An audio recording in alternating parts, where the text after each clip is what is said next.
আলাইকুম ওয়া রাহমাতুল্লাহি ওয়া বারাকাতুহু।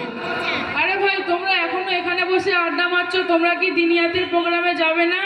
আমরা একটু পাটার মেলায় যাব আর প্যান্ডেল ঘুরবো বলে বের হলাম। তোরা এখন যা, পরে আমরা যাব। তোরা এত গুরুত্বপূর্ণ ভালো কাজ ছেড়ে দিয়ে ঘুরের কাজ করতে যাবি? দেখ, মেলা সবসময় হয় না, কয়েকদিন হবে। তাছাড়াও কাজকাম একটু হালকা আছে, তাই বের হলাম। ঘুরতে যাবি যে নয় ঠিক আছে, কিন্তু পাড়ার মেলা ও পুজোর প্যান্ডেল দেখার জন্য কেন? এটা তো বিধর্মীদের ধর্মীয় উৎসব। আমাদের জন্য বিধর্মীদের ধর্মীয় উৎসবে অংশগ্রহণ করা অবৈধ, যেহেতু কাফেরদের ধর্মীয় উৎসব শিরকি আকীদা ভরপুর। যেমন গণেশ চতুর্থী, মূর্তি পূজা, হোলি, দেওয়ালি, ক্রিসমাস, এই সমস্ত উৎসবে অংশগ্রহণ করা হারাম। আরে ভাই, তুমি কি বলছো? হোলি দেওয়ালি উৎসব পালন করা যাবে না? আর আমরা বাচ্চাদের খুশির জন্য এই উৎসবের কারণে পটকাবাজি কিনে দিচ্ছি, সেটা ফাটিয়ে তারা আনন্দ করে, সেটাও ঠিক নয়। না ভাই, আমরা আমাদের বাচ্চাদের ক্রিসমাস দিবস এবং দিওয়ালি উপলক্ষে যে সমস্ত বাজি ফোটা কিনি, এটি জায়েজ নেই। এটি একবার ধর্মীয় উৎসবে অংশগ্রহণ হচ্ছে। ক্রিসমাসের সময় আমরা বাচ্চাদের তেমন ড্রেস কিনে আর কেক কাটা একেবারে উচিত নয়।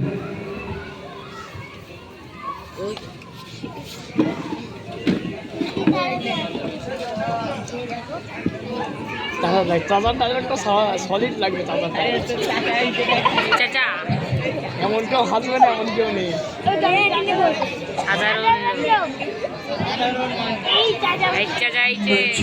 तनी हमारा हथुआ पकड़ लियो, हम चढ़ नहीं सकते। बोलूं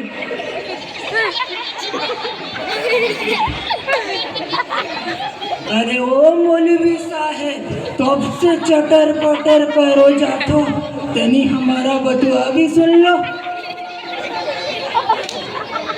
बचुआ, तुम अभी बहुत छोटे हैं। हम जब इतने से थे तब क्रिसमस में जाते थे और मेला में भी जाते थे हमारे ददुआ के साथ, और मजे से घूम घाम के उनका दिया हुआ लड्डू मिठाई खाते। तब तो किसी ने मना नहीं किया। आज तो बहुत बड़ा हो गया, हमें चला रोकने। আসলে চাচাজি, এই সমস্ত বিষয় মানুষ আগে অবগত ছিল না এবং আমাদের কাছে সঠিক মশলা মাসায় বলার মতো ব্যক্তিও ছিলেন না। তাছাড়া এই সমস্ত বিষয় আগে আমরা জানতাম না, এখন আমরা দিনিয়াত মক্তব পালেগান ব্যাচে পড়ে জানতে পেরেছি। তাছাড়া আমি তো নিজে থেকে কিছু বলছি না, বরং এটা তো হাদিসের কথা। সুতরাং হযরত উমর রাদিয়াল্লাহু তাআলা আনহু বলেছেন, লা তা'লামু রাতানাতাল আযিমি ওয়া লা তাদখুলু আলা মুশরিকিনা ফি কানাইসিহিম ইয়াউমা ইদ্দিন ফাইন্না সুবকাতা তানজিলুল আলাইহিম। অর্থাৎ অনর্থক কথা শিখো না এবং মুশরিকদের উৎসবে তাদের অংশগ্রহণ করো না এবং তাদের উপাসনায় গাড়ে যেও না, কেননা তাদের উপর আল্লাহর অভিশাপ অবতীর্ণ হয়। তাহলে অন্যদের ধর্মীয় উৎসবে অংশগ্রহণ করা এত বড় গুনাহের কাজ? আচ্ছা, আমাদের একটু বিস্তারিত বলো যে বিধর্মীদের ধর্মীয় উৎসব বলতে আর কি বিষয় হতে পারে? আরে তোরা এখন এসব কি বিষয় নিয়ে ব্যস্ত হয়ে গেলি? এখন এত নসিহত শোনার সময় নেই। मौज मस्ती अभी नहीं तो कभी नहीं, अभी वक्त है जो करना है कर ले। बाद में जब बुढ़ा हो जाएगा तब लाठी पकड़ के मेला में जाएगा। अभी चल, बात नसीहत सुन लेना। আরে ভাই, একটু দাঁড়াও। তোমরা এখন জানতে পারো যে এই কাজটা করা যাবে না, আর যদিও জোর করে করতে থাকো তাহলে কিন্তু আল্লাহ তাআলা আরো অসন্তুষ্ট হবেন। কেননা কোনো জিনিস জানার পরেও তার উপরে আমল না করা অথবা ইচ্ছাকৃত করে ভুল করা দ্বিগুণ গুনাহের কাজ। তাহলে আমাদের বিষয়টা পরিষ্কার করে বলো। এই সমস্ত উৎসব উদযাপন করা অর্থাৎ তাদের উৎসবের সময় খুশিতে নিজের বাড়ির আসবাবপত্র ক্রয় করা এবং বিশেষ রান্না খাওয়ার আয়োজন করা, তাদের পার্বণ উদযাপনে তাদের সাথে অংশগ্রহণ করা অর্থাৎ মূর্তির সামনে মাথা নত করা, ফুল দেওয়া ইত্যাদি। ধর্মীয় উৎসবে তাদের সহযোগিতা করা, কোনো কাজ করে তাদের সহযোগিতা করা, চাঁদ প্রদান করা, উপহার দেওয়া, তাদের কাছ দিয়ে উপহার নেওয়া, এই সমস্ত কাজ শরিয়াত সম্মত নয় এবং এই সমস্ত কাজ শিরকের সমতুল্য। শিরিক বলতে কি বোঝায়? শিরিক আবার কি? শিরকের অর্থ হলো অংশীদার করা।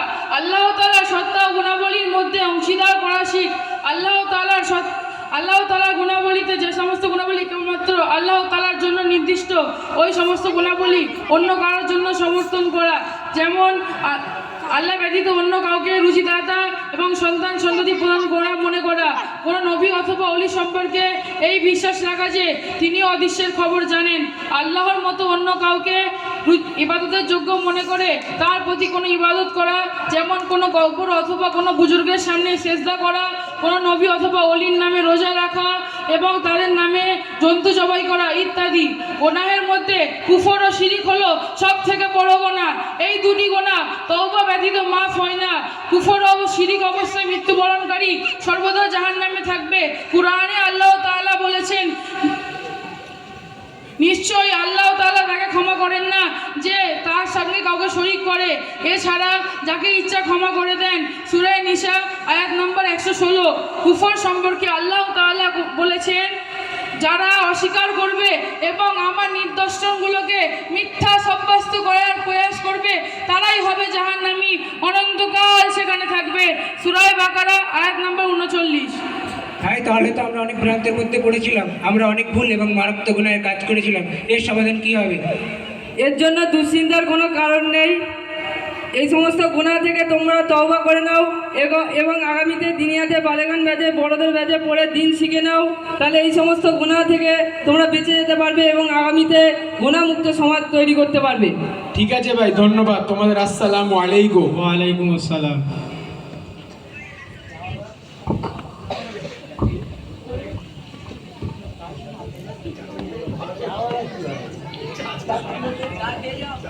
আসসালামু আলাইকুম ওয়া রাহমাতুল্লাহি ওয়া বারাকাতুহু।